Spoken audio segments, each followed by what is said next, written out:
Welcome to the NewsHour. As the fighting between Israel and Iran now eclipses 1 week, President Trump said today that he will temporarily hold off on deciding whether the U.S. would get involved. Mr. Trump said he'll make his decision within 2 weeks to allow space for peace talks that could start as soon as tomorrow. In the meantime, Israel and Iran show no signs of backing down, with more and more civilians getting caught in the crossfire.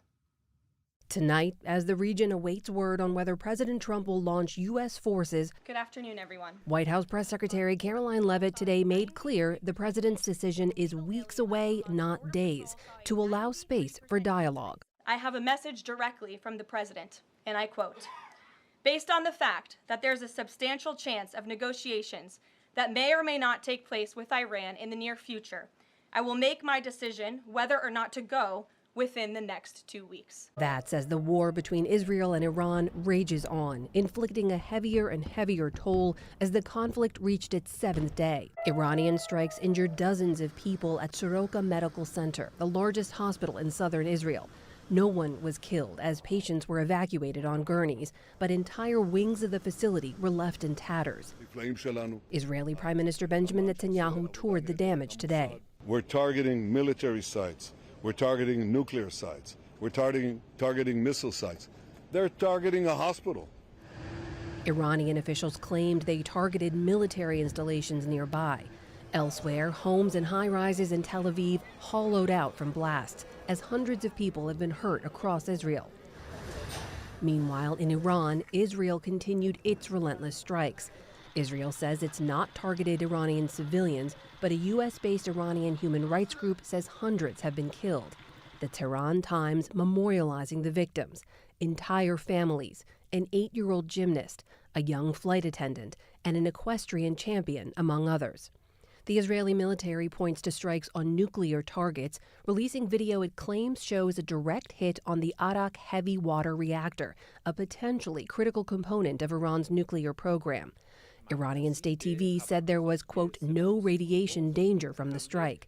Israel's defense minister today fanned the flames, calling for the assassination of Iran's supreme leader Ali Khamenei. We decided on the goals of the war. The goals are to eliminate the nuclear threat. But amid this, the IDF has been instructed and knows that in order to achieve all of its goals, this man absolutely should not continue to exist. Russian President Vladimir Putin, a key Iran ally, also issued a warning that the U.S. not get militarily involved. Tomorrow in Geneva, a first opportunity to lower the temperature. Iran's foreign minister says he will pursue talks with his European counterparts, talks that the White House says it will be watching. The president is always interested in a diplomatic solution to the problems and the global conflicts in this world. Again, he is a peacemaker in chief. He is the peace through strength president. And so if there's a chance for diplomacy, the president's always going to grab it. But he's not afraid to use it. And we take a closer look at the state of play in the Israel-Iran war with Abbas Milani. He's director of the Iranian Studies program at Stanford University. Welcome to the NewsHour. Thanks for joining us. Thank you for having me. So what do you make of President Trump's wait-and-see approach here, this idea that he's going to make a decision on whether or not the U.S. will join Israel's war in Iran within 2 weeks? I think he is, exactly as you suggest, is opting for a wait-and-see. I think he thinks the Israelis are very close to achieving what they have set out to do, which is dismantle much of the Iranian nuclear program. I think he sees the Iranian regime as rather weak. Probably the weakest it has ever been, and wants to maybe make a deal when the regime is even weaker and then declare victory. He doesn't want, I think, to get involved in a war with Iran or anywhere in the Middle East, as he has often said, but he might be forced to make a choice sooner than later. You say you think the Iranian regime is as weak as it's ever been. Is that why you believe they might be incentivized to come back to the negotiating table at this point? I think so. I think the Iranian regime is really practically the weakest it has been. But if you read the rhetoric, it is very much like Saddam Hussein's rhetoric just before the fall. I was just reading some of the announcements on the sites close to the IRGC. You would literally think that they have won the war, that Netanyahu is on his, I'm almost quoting, death throes, that people are fleeing Israel en masse, and that Israel is desperate. Israel is desperate for a peace. That's what they're telling their bases at home and in their websites. The reality, to me, is the exact opposite. So play that out for us a little bit here. What kind of deal do you foresee that would allow both President Trump to be able to declare victory here in the United States and also allow the Ayatollah and the Iranian regime to not look like they're capitulating, to save face back home? I think that's for them the only important thing at this stage. They're willing to make almost any concession, but so long as they can sell it to their base as a victory. And that, I think, would be for them to maintain some minimal sense of enrichment. Mr. Khamenei is deeply attached to his enrichment program, and accepting some kind of even semblance of enrichment, I think, will allow him to say, we didn't capitulate, we kept our program, and Israel is the loser and we are the winner. And do you believe that the Iranian leadership would even engage in talks or agree to anything while they're still fighting, while an Israeli bombing campaign is still going on? Or would there need to be a cessation in fighting? And the question attached to that is, do you believe that Prime Minister Netanyahu would agree to that? Well, I clearly think the regime has been negotiating. I think they have been sending signals. They've been negotiating with Europeans. They have apparently been negotiating with the U.S. What the regime says often is not the same as what the regime does. What the regime does in private, behind closed doors, is to negotiate, to try to see whether they can get a deal. But publicly, they continue to repeat their bombastic rhetoric. So I think they are negotiating. I think they can maybe achieve a deal that Mr. Trump might be happy with. I'm not sure about Mr. Netanyahu, but if it goes on for long, I think Mr. Netanyahu, under international pressure and under maybe some pressure from home with the increase of the number of people who are killed or injured, he too might decide that a peace is inevitable, at least a short peace is inevitable. But I don't think any deal that the regime makes is going to save it for long, because I think the day after the deal, there will be a political reckoning in Iran about taking Iran to a war that was unnecessary, unwanted. I know people are rightly angry at Mr. Netanyahu for attacking Iran, but I think once that reckoning comes, people will ask Mr. Khamenei, why did you take the country to a war that you knew we are not going to win? It was an unnecessary war. And why didn't you support even your own folks? I just read before I came on a comment by Mr. Rezai, the commander of the IRGC for 18 years. He said, we have known for weeks that Israel was about to attack, so we have moved all of our enriched uranium, we have moved all of our sensitive equipment from the sites that Israel has hit. That's as stupid a thing to say, and I think as unreliable.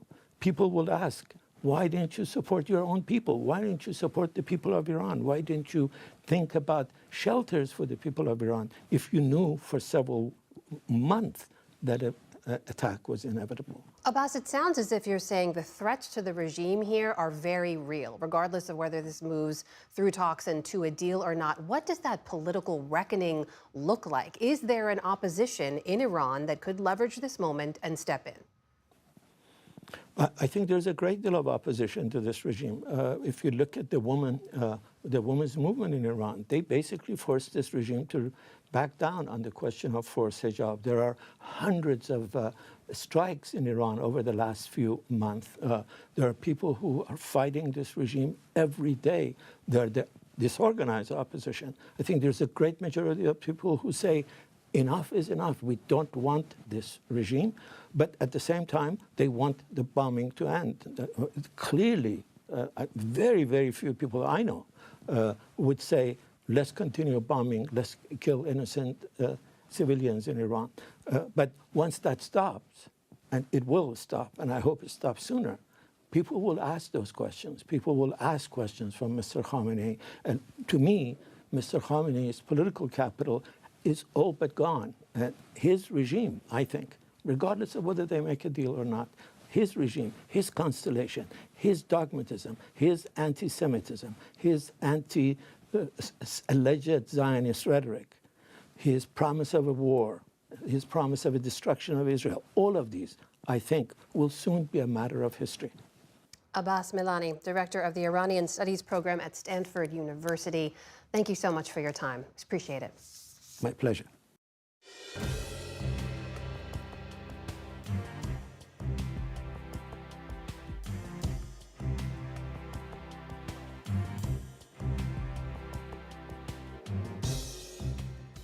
And we start today's other headlines here at home, where the official start of summer tomorrow is expected to bring a stifling heat wave across much of the country.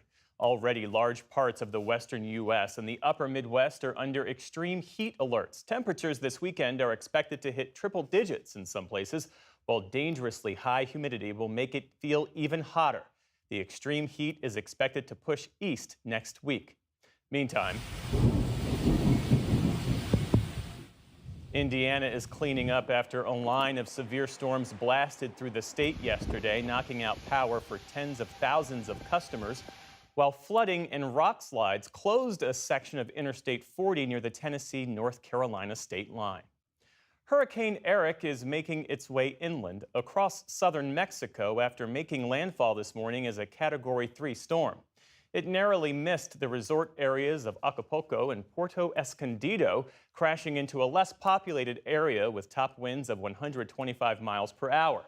Along the way, Eric smashed beachfront restaurants and fishing boats in Oaxaca State. Forecasters expect the storm to weaken as it moves further inland and hits coastal mountains. There are no reports of injuries or deaths so far. Spain is rejecting a NATO proposal due next week that calls on member nations to commit 5% of GDP to defense spending. Prime Minister Pedro Sanchez called that target unreasonable. In a letter to NATO Secretary General, he wrote that it would move Spain away from optimal spending and it would hinder the EU's ongoing efforts to strengthen its security. Spain was already the lowest spender in the 32-member alliance last year, allocating less than 2% to defense. President Trump has pushed the 5% target, saying NATO leaders rely too heavily on the U.S. President Trump signed an executive order today allowing TikTok to continue operating in the U.S. for another 90 days. The announcement on his social media platform allows the government until mid-September to try to negotiate a deal for the social media app, which is owned by China's ByteDance. This is the third time the Trump administration has extended the deadline after Congress passed a law last year calling for its sale amid national security concerns. TikTok currently has about 170 million users in the U.S. An investigation is underway after a SpaceX Starship exploded during preparations for a test flight. The rocket was still on a test stand at the company's launch site in southern Texas when it was engulfed in flames late last night. You see it there. The company says the Starship experienced what it called a major anomaly, adding that all personnel are safe and accounted for. The Elon Musk-led company had already launched 9 of these rockets in the last 2 years. 6 of them either exploded on takeoff or broke apart on re-entry. And financial markets and many federal offices were closed today in observance of the Juneteenth holiday. It marks the day in 1865 when Union troops freed enslaved African Americans in Texas, more than 2 years after the Emancipation Proclamation. The day was marked in many ways. In New Hampshire, oh, freedom! Residents of Portsmouth held a ceremony for the rededication of a memorial park that was a burying ground for enslaved Africans. And in New York, performers from 15 different Broadway shows held a concert in Times Square, among the many commemorations unfolding across the country. Still to come on the NewsHour, we examine the push to ban members of Congress from trading individual stocks. And a new jazz fellowship honors longtime musicians who often struggle financially. This is the PBS NewsHour from the David M. Rubenstein Studio at WETA in Washington, and in the West from the Walter Cronkite School of Journalism at Arizona State University. The Affordable Care Act faces major rollbacks if the president's big spending and tax cut bill is approved by the Senate. The proposed changes could affect many of the 24 million Americans enrolled in that insurance marketplace and could leave millions of people without coverage. The House and Senate versions of the so-called One Big Beautiful Bill differ, but they have key changes in common, including shortening enrollment periods, requiring additional verification, and effectively ending automatic renewals of insurance, making health premiums more expensive and higher cost sharing, and blocking subsidies for many legal immigrants, refugees, and those on student visas. For more, we're joined now by Sarah Cliff, health policy reporter for the New York Times. Sarah, thanks so much for being here. So these changes we mentioned, help us understand how significant they would be for people who rely on the Affordable Care Act for insurance coverage. They would be quite significant. It's estimated by the Congressional Budget Office that about 4 million people would lose health coverage. That's about 1/6 of the people who currently get Obamacare. And it's not this big sweeping repeal that Republicans used to talk about. It's really a suite of policy tweaks that kind of add up.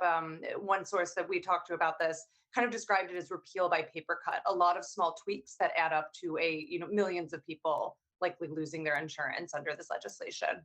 And Republicans make the case that these changes are necessary because they say there's so much fraud in the marketplace. What have you found on that front in your reporting?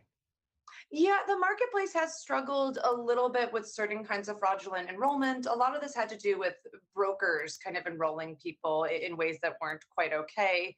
The Biden administration did, on its way out, issue some regulations to crack down on that behavior. And I think what worries, advocates for the Affordable Care Act is that this quest to kind of tamp down on fraud, collect a ton of documents, that it's going to mean a lot of people who really should qualify and do qualify are going to kind of get caught in the crosshairs and lose their insurance because there's just so much more red tape being added in the name of kind of rooting out fraud. The 4 million people who are estimated to lose their coverage, who are they? Yeah, about a quarter of those are legal immigrants who currently purchase on the marketplaces under the new legislation. These folks, who include asylees, refugees, they would no longer be able to purchase on the market or to use the subsidies on the marketplace to find affordable coverage.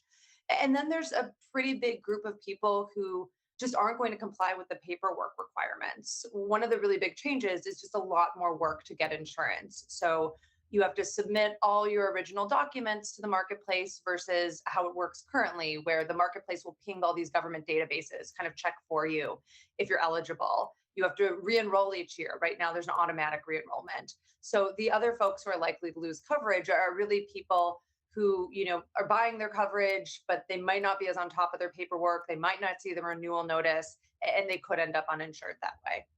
Those subsidies you mentioned, many people started getting those tax credits during the pandemic. What's the Republican argument for discontinuing those? Yeah, I think the idea is they feel like it's become too subsidized, that it's almost become too cheap to get insurance, that people should have to pay a little bit more for their coverage. This was meant to be a pandemic era support, and obviously we've moved on to a different period. So I think the idea is it got a little too subsidized and that they want to pull that back, ask folks to chip in a little bit more for their coverage. To your earlier point that the GOP tried to kill the Affordable Care Act legislatively, that didn't work. I think there were more than 70 votes in the U.S. Congress during President Trump's first term.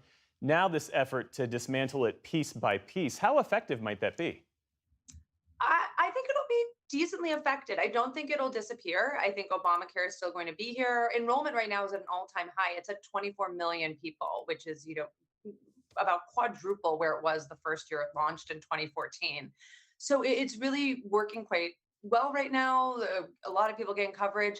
I think it'll just get smaller. You'll see fewer people getting coverage. Premiums might go up because the people who are most likely not to fill out their paperwork are kind of younger, healthier people who are going to be less attuned to their health insurance, whereas the people who really need it are going to jump through the hoops. So you might see some destabilization to some level by the fact that you have more expensive people in the marketplaces, and that drives up premiums for everybody.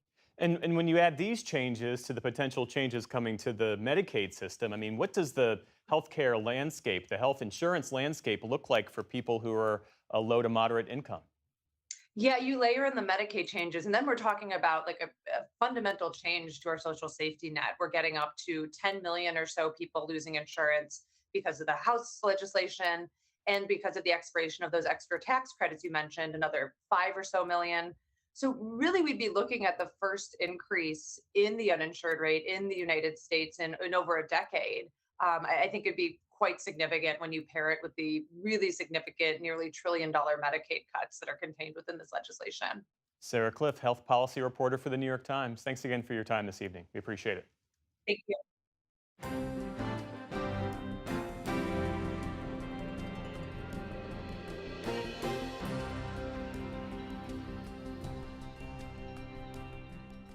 A recent Wall Street Journal analysis reveals a surge in stock trading by lawmakers and their families in early April as President Trump's shifting stance on tariffs sent markets into turmoil. But while some members cashed in, others are looking to highlight lawmakers' trades and bar Congress from betting on Wall Street. Lisa Desjardins has that story. From his office in Los Angeles, 29-year-old Chris Josephs is changing the way people see wealth and power. I didn't aspire to be an expert of what Nancy Pelosi or other politicians are stock trading on a day-to-day basis, but it's been a kind of an incredible ride. A few years ago, he saw news stories about members of Congress making big stock trades during COVID. Senators are under a microscope for selling off stocks. Betraying your country in a time of crisis. The first Washington scandal of the coronavirus era. And while they must disclose their trades within 45 days and they can't use insider knowledge, lawmakers are free to trade on stocks for industries they oversee or write legislation about. Josephs got on his computer and launched a name and sometimes shame effort on Twitter, the Pelosi Tracker, highlighting some trades by lawmakers and their families, including former Speaker of the House Nancy Pelosi's husband, Paul. The idea took off, and so did the profits for tens of thousands who followed the account and Joseph's autopilot app. The Pelosi trades are the most popular of many lawmaker choices. Seeing it all, Josephs questions if this is fair play. Everything that we have on the data side points to these politicians from when we've been tracking them have done a great job trading stocks. We think there is alpha. For those who don't know, alpha means an edge. This is exactly the kind of thing that makes people lose trust in their government, and we need to end it. Rhode Island Democratic Congressman Seth Magaziner is a main sponsor of the Trust in Congress Act, which would ban members of Congress and their families from trading individual stocks. Members of Congress, when we make decisions about how to vote on a bill, we should be making decisions based on what we think is best for the American people, not what is best for our investment accounts.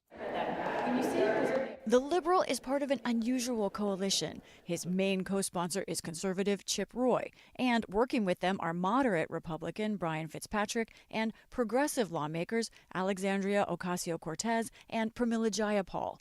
The effort's getting new attention in light of President Trump's own actions.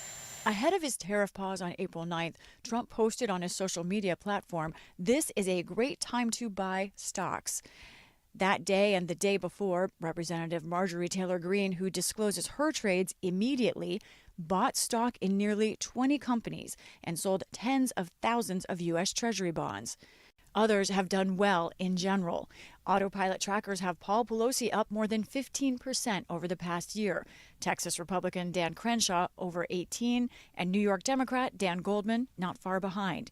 But some Congress watchers say those are defensible gains, and a stock trade ban would be a mistake. So ethically, do you think members of Congress should be trading stocks at all? I don't think they should be trading it based on information they learn through their job, but I think it's fine to trade stocks, sure. J.W. Verrett is a former Hill staffer, conservative, and George Mason law professor specializing in banking and securities law.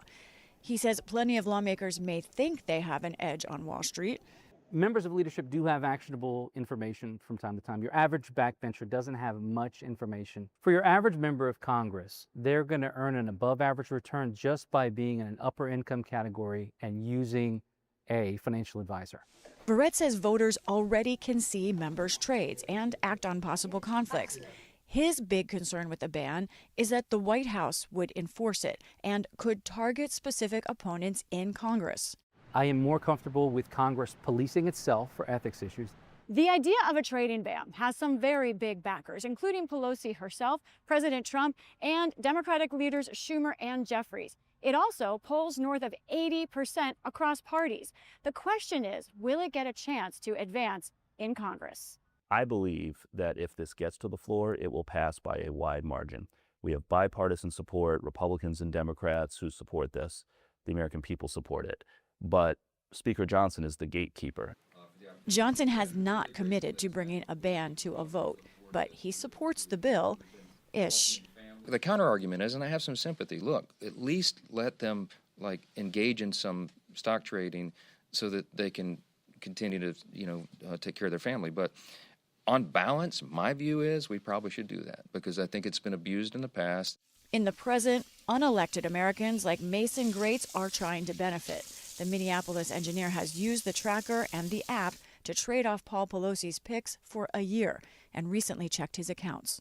I believe my portfolio was at about 50% return. 50%? Correct, yeah. Those are incredible returns, but to Mason, disturbing. Based on what he's seen, he wants the Congress stock ban.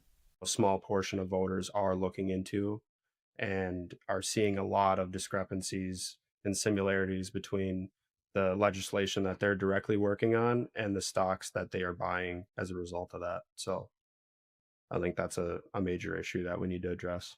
It's a financial price he's willing to pay to gain more trust in Congress. For the PBS NewsHour, I'm Lisa Desjardins. Speaker Emerita Pelosi and Congresswoman Marjorie Taylor Greene declined our interview requests for this story. In a statement, Pelosi's team tells us she has no involvement in any of her husband's transactions. A spokesperson for Greene says all of her investments are controlled by a financial advisor, noting she normally finds out about trades when the media comes calling.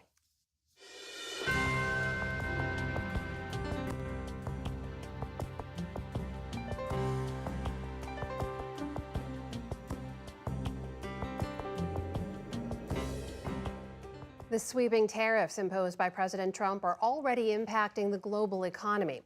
But if tariffs are meant to bring jobs home, what happens if the U.S. may no longer have all the tools to do the work? Economics correspondent Paul Salmon reports on the hurdles faced when one Alabama company tried to make a product entirely in America and what it suggests about the challenges ahead. So we're going to have made in the USA like we haven't had before in a long time. More consumers are searching for made in the USA labels. The economic battle cry these days. Made in America! Buy made in America. Sounds great. The days of making our parts all over the world because we have wonderful partners. No, it's America first now. And even before President Trump began announcing tariffs to bring back American manufacturing, in Huntsville, Alabama, Destin Sandlin was already on the case.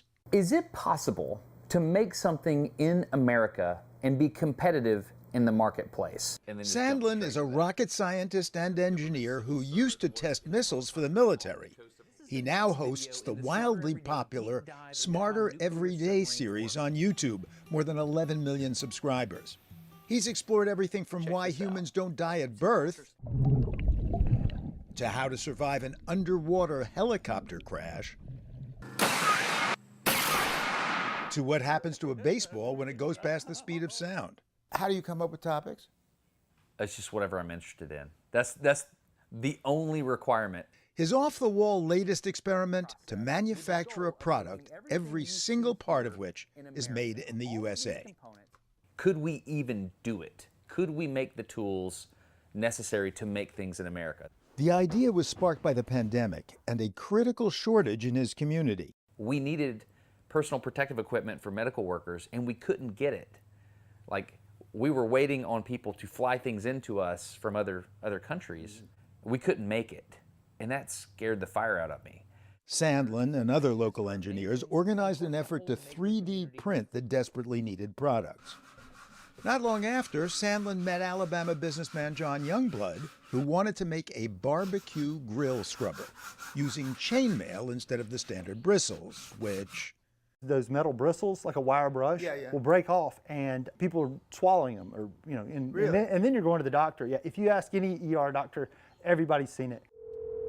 Sandlin saw his opportunity. Destin asked me straight up. He's like, "Hey, would you be willing to go in with me on this product, and we can make it all here in the U.S.?" And I was like, "Absolutely." I don't think John would have said yes to me if the potential to market on YouTube wasn't there. But it was. And so in 2021, the pair set out. So I guided them how to mold and how to make molds. They lucked out at first, finding tool and die maker Chris Robeson, about to turn 70. So when they finished the molds, we checked them out, made sure everything was going to work for us.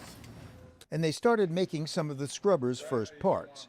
But, says Sandlin, manufacturing capacity in America has been gutted. If Chris had decided to retire before I needed that mold made, we would not have been able to make an injection mold in my area.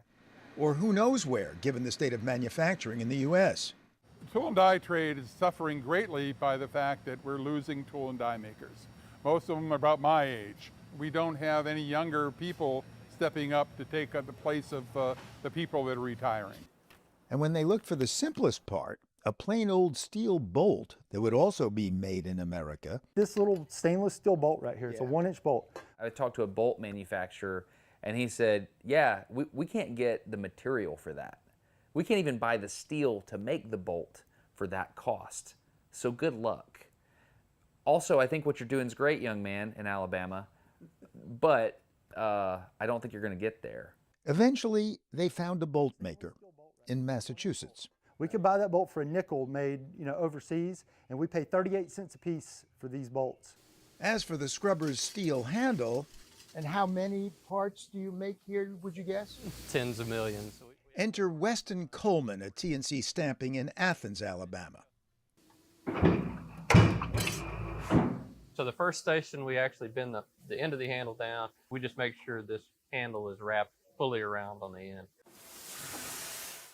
But doing the work in America costs way more than, say, in China. For every dollar that we would quote a tool for, they're quoting it for 25 cents. Though long-term, Coleman says, offshoring has its own costs, even before adding possible tariffs.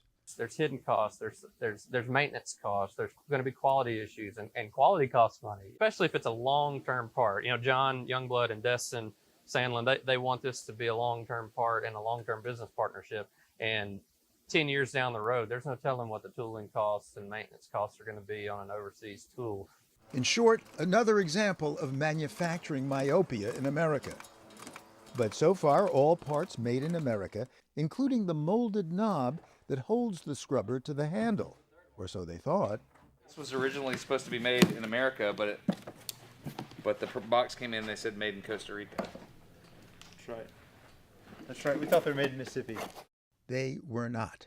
One of the things we're realizing is the only things we can verify are made in America are the things that we 100% control the supply chain of because we manufactured it or watched it be manufactured. Wouldn't you say that? That's right. That's right. As for that American bolt that cost them 38 cents?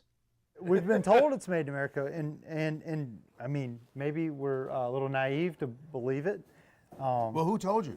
The supplier. And we've searched low and high. Yeah. And I do believe the bolt's made here, because, especially with that 38-cent price point. But they're not sure. Okay, 4 years on, the scrubber is for sale online for $75, a little less at a local Alabama grill store. So we've been in business since 1982. But given the sky-high costs of made in America, will anyone buy it? Are they selling, or? Yeah, I wouldn't say necessarily like hotcakes because grill brushes are not necessarily the hottest commodity right now, but they are selling. So this is how much? $60. And what's the competition? That probably closest thing on this would be this triple row brush from Napoleon. And how much is this? $21.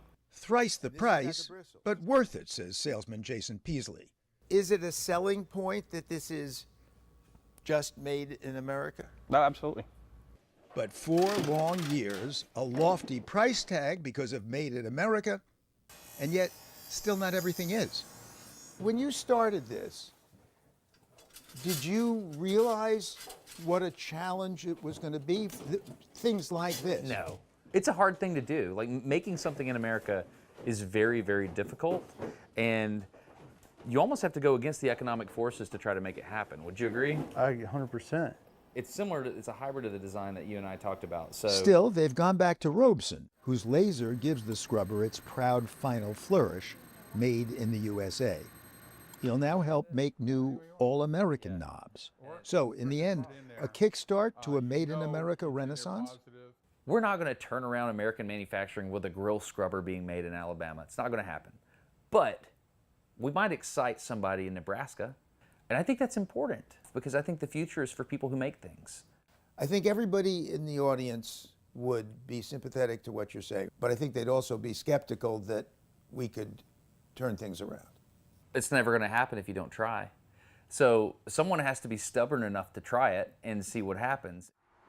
Stubbornness, a product still very much made in America. For the PBS NewsHour, Paul Salmon in Huntsville, Alabama.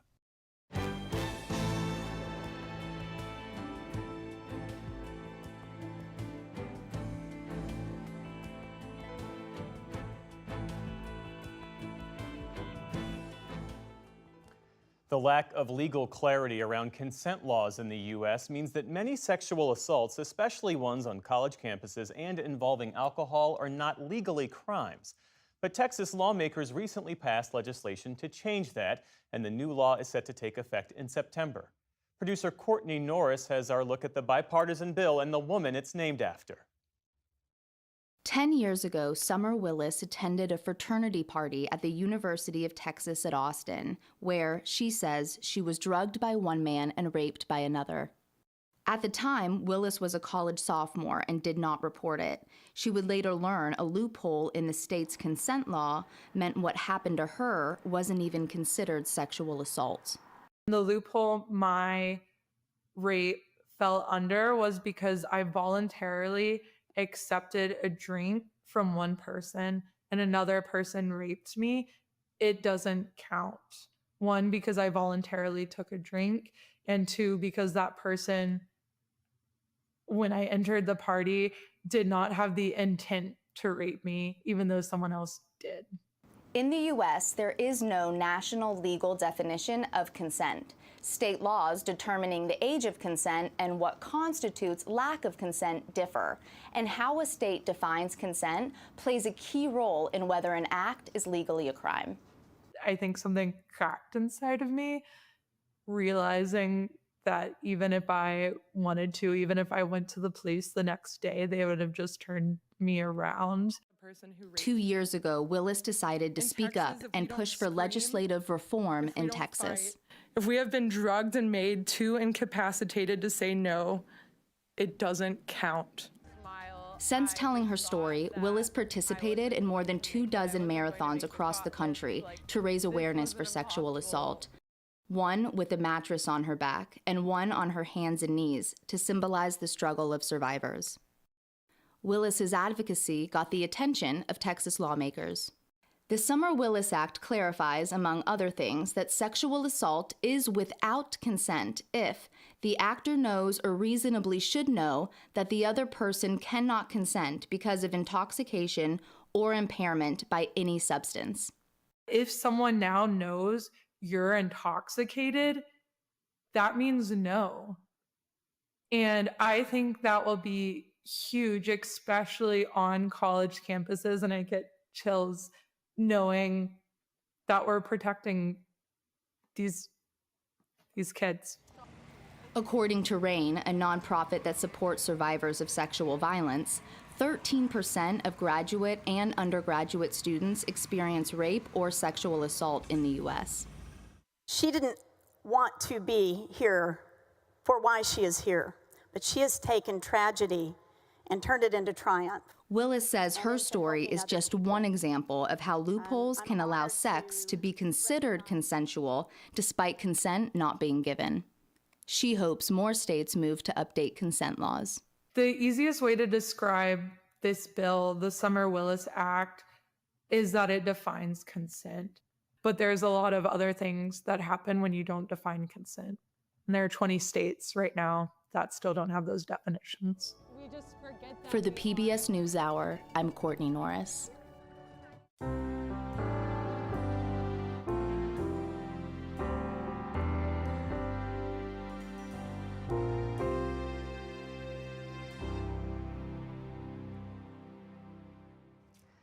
Unless you're a longtime jazz aficionado, you might only know the names and music of a handful of stars and legends. But what about all those who've built a life working in this art form? Sometimes struggling, other times reaching bigger audiences, always having the respect and gratitude of their peers. A new fellowship honors them and offers financial support in their later years. Senior arts correspondent Jeffrey Brown has that story for our Arts and Culture series, Canvas. So here it is. At 68 years young, New Orleans-born and raised jazz drummer Herlin Riley is ready to bring a smile with his tambourine. And back a band on stage.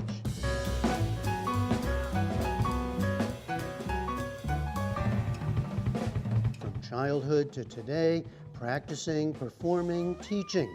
He's worked hard to make a life in jazz, including playing with the likes of giants such as Wynton Marsalis and Ahmad Jamal. It takes commitment. It takes commitment, and also to be to recognize where you stand of the people who are around you, your peers. Am I good enough that I can make a living? Am I good enough to be accepted? Am I good enough that I'll be getting the phone calls to make a living? And because you don't always know. You right? don't always know. Yeah. But I tell my students all the time that if you go into music for any other thing other than the passion and the love of it, you should do something else. At a recent concert at New York City Winery, Riley performed as part of the inaugural class of the Jazz Legacies Fellowship. 20 musicians, all 62 and older.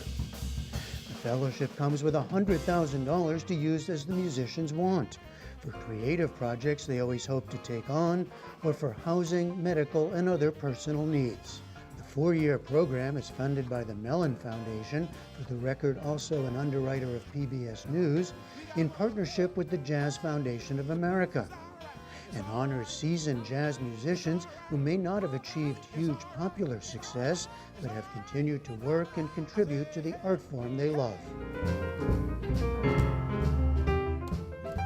Another Jazz Legacies Fellow, 90-year-old pianist Valerie Capers.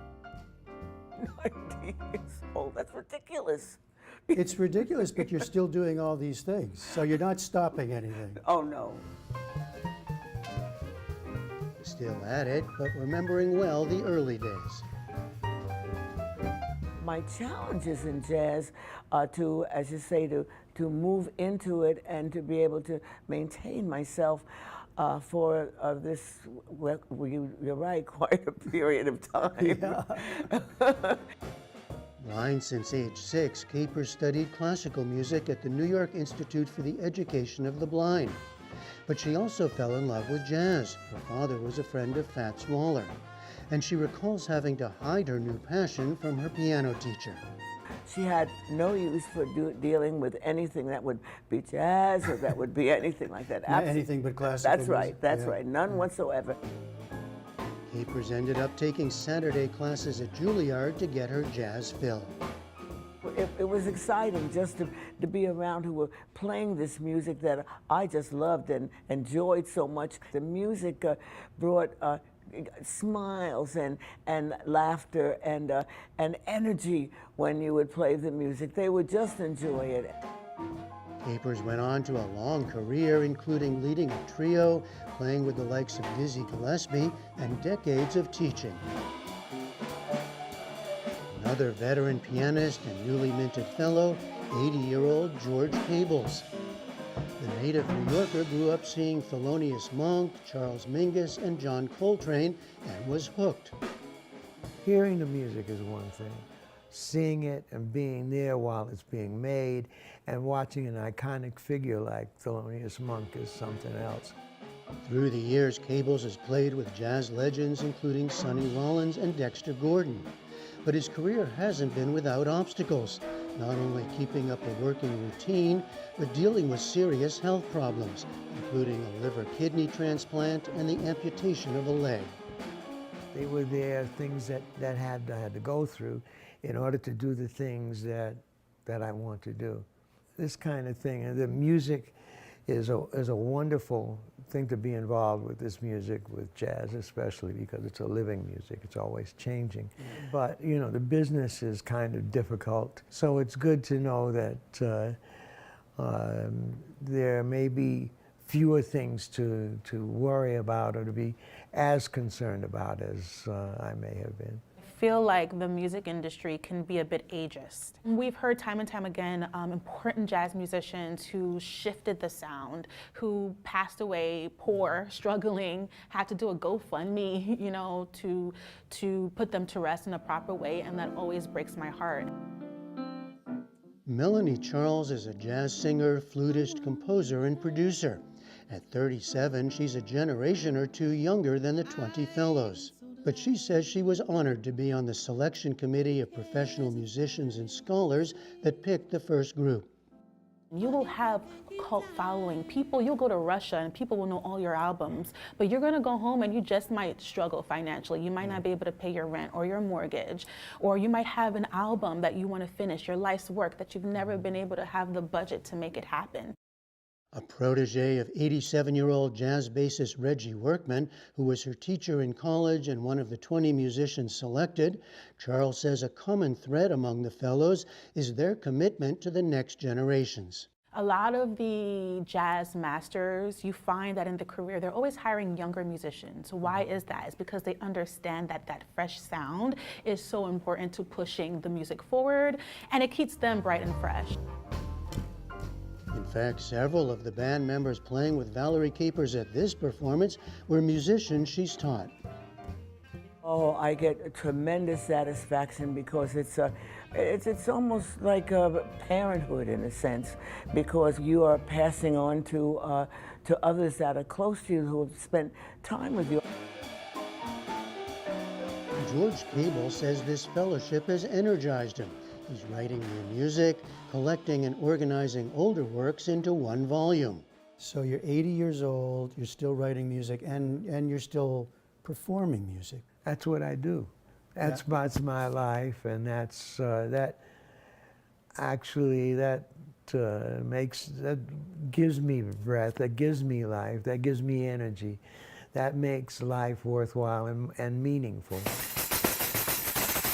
As for drummer and tambourine man Herlin Riley, he too intends to play on. Bravo. Thank you so much. Thank you so much, Jeff. Thanks for having me. For the PBS NewsHour, I'm Jeffrey Brown in New York.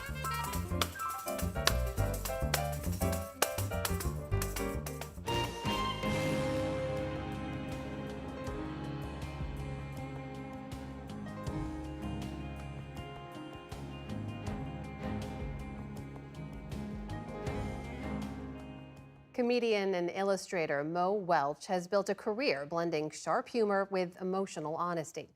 Her recent special, Dad Jokes, explores her childhood with a largely absent father, culminating in a road trip to reunite with him after 20 years. In tonight's brief but spectacular take, she reflects on family comedy and the lessons we carry from our parents, when they show and when they don't. I never thought that the traumatic stuff was funny because I always love one-liners. And the first one-liner from Dad Jokes was, I hate dad jokes. Every time I hear a dad tell a dad joke, I'm so happy that mine abandoned my whole family. I grew up in Normal, Illinois. I am the second born of 5 kids. There was a gas station a mile away. It was the only business in town. My mom worked there, was called Turner's, and she would bring all of us there. And then eventually the manager was like, you have to stop your daycare. I was a shy kid. I used to spend all my time drawing, playing basketball, doing things by myself. My dad was in prison when my older sister was born, and then I was technically a conjugal visit. That is how I was made. I mean, it was like I was built for comedy. My dad went to prison for stealing TVs from Sears on more than one occasion. But I guess he stole a big enough and an expensive enough TV where he was in there for years. My dad was physically abusive and mentally abusive. The last time that we left, he kicked my mom while she was changing my sister's diaper. And my mom was like, I've had enough. She left and we never came back. When I was in college, I was the editorial cartoonist, and I started comedy and stopped drawing. The first time I did stand-up, I took a class at the Improv Theater. I chugged a few beers and blacked out and killed. And I was like, this is what I'm gonna do forever. Famously, what happens is you have a few good shows and then you bomb for, I don't know, 5 years.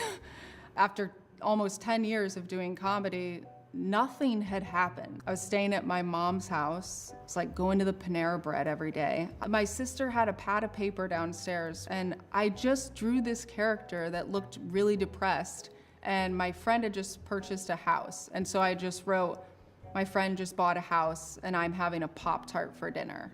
And then I said, oh, I'm gonna draw one every day. And then at the end of the year, I'll see how many I have, and I had like 360. I jumped up and down the first time I got a cartoon in the New Yorker. I was ecstatic.